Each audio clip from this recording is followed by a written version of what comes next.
కాంచనపురరాజు మహాధర్మాత్ముడు. రాజులాగే ఆ రాజ్యంలోని ప్రజలు కూడా చాలా ధర్మాత్ములు. అయితే ఆ రాజుకు సంతానం లేదన్న లోపం ఉండేది. అందుకు ఆయనతో పాటు ప్రజలు కూడా చాలా బాధపడేవారు.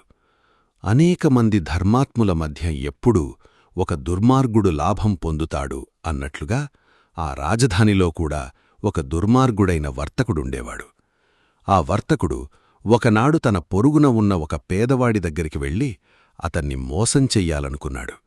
నాకొక మాంత్రికుడు తెలుసు, ఆయన నీ మనసుల్లో ఉన్నది చెప్పగలడు. 10 వరహాలిచ్చావంటే నిన్ను ఆయన దగ్గరికి తీసుకుపోతాను అన్నాడు. అందుకు ఆ పేదవాడు ఏమాత్రం భయపడకుండా, దీనికి మాంత్రికుడు కావాలా? నీ మనసులో ఏమనుకుంటున్నావో నేనే చెప్పగలను అన్నాడు. పేదవాడి మాటలకు నవ్విన వర్తకుడు, అయితే నాతో పందెం కడతావా అని సవాలు విసిరాడు. నేను నీ మనసులో ఉన్నది చెప్పలేకపోతే నాకున్నదంతా నీకిస్తాను. ఒకవేళ నేను చెప్పగలిగితే నీకున్నదంతా నాకిస్తావా అనడిగాడు పేదవాడు. పేదవాడి దగ్గర ఉన్నది ఎలాగైనా కొట్టేయొచ్చు కదా అన్న దురాశతో వర్తకుడు వెంటనే సరేనన్నాడు.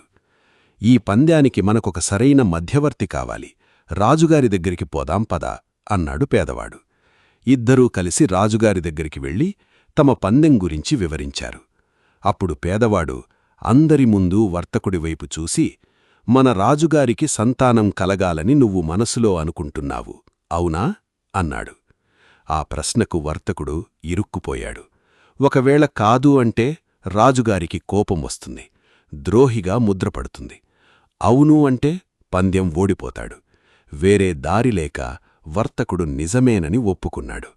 అలా తన బుద్ధిబలంతో పేదవాడు పందెం గెలిచాడు. వర్తకుడు పందెంలో ఓడిపోయి తనకున్నదంతా ఆ పేదవాడికి ఇచ్చేశాడు.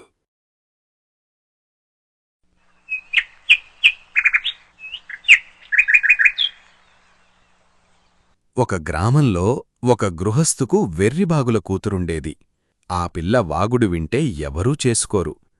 అందువల్ల ఆమెకు సంబంధం కుదరటం చాలా కష్టమైంది. ఎవరన్నా పెళ్లిచూపులకు వచ్చినప్పుడు నోరు మూసుకోమని తల్లిదండ్రులు నయాన భయాన ఎంత చెప్పినా లాభం లేకపోయింది. ఒక రోజున ఎవరో పెళ్లిచూపులకు వస్తున్నారని తెలిసి తల్లి ఆ పిల్లను ముస్తాబు చేసింది. కనీసం ఈసారైనా ఆమె మాట్లాడకుండా చేద్దామని. చూడమ్మా, ఈ తమలపాకులు నీ దగ్గర ఉంచుకొని పెళ్లికొడుకు గడప లోపలికి రాగానే వీటిని నోట్లో వేసుకో, నట్టింట్లోకి రాగానే నములు, మళ్ళీ గడప దాటి వెళ్ళిపోయాక ఉమ్మేయ్ అన్నది. కొంతసేపటికి పెళ్లిచూపులకు వచ్చినవాడు గడప లోపలికి అడుగుపెట్టాడు. అది చూసి ఆ వెర్రిబాగుల పిల్ల, గడప లోపలికొచ్చాడే, నోట్లో వేసుకోనా అని కేకపెట్టింది. ఈ మాట విన్న పెళ్లికొడుకు కాస్త బెదులుతూ నట్టింట్లోకి వచ్చాడు. నట్టింట్లోకి వచ్చాడు, నములుతున్నా అన్నది వెర్రిబాగులది. ఈ మాటకు హడలిపోయి వాడు వెంటనే బయటికి పరిగెత్తాడు. గడప దాటాడే, ఉమ్మేయ్యనా అని ఆ వెర్రిబాగుల పిల్ల మళ్లీ కేకపెట్టింది. ఆ మాటలతో హడలిపోయిన పెళ్లికొడుకు వెనక్కి తిరిగి చూడకుండా పారిపోయాడు.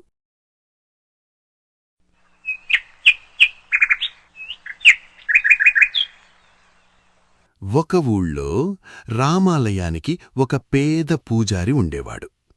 అతనికి ఎలాగైనా డబ్బు సంపాదించాలని ఆశ పుట్టింది.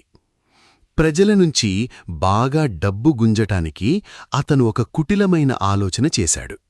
ఈ ఆలోచన రాగానే అతను దేవాలయానికి వెళ్లటం మానేసి ఇంట్లోనే ఉండిపోయాడు. ఈ సంగతి తెలిసి ఊరి పెద్దలు పూజారి వద్దకు వచ్చి అతను గుడి తెరవకపోవటానికి కారణమడిగారు.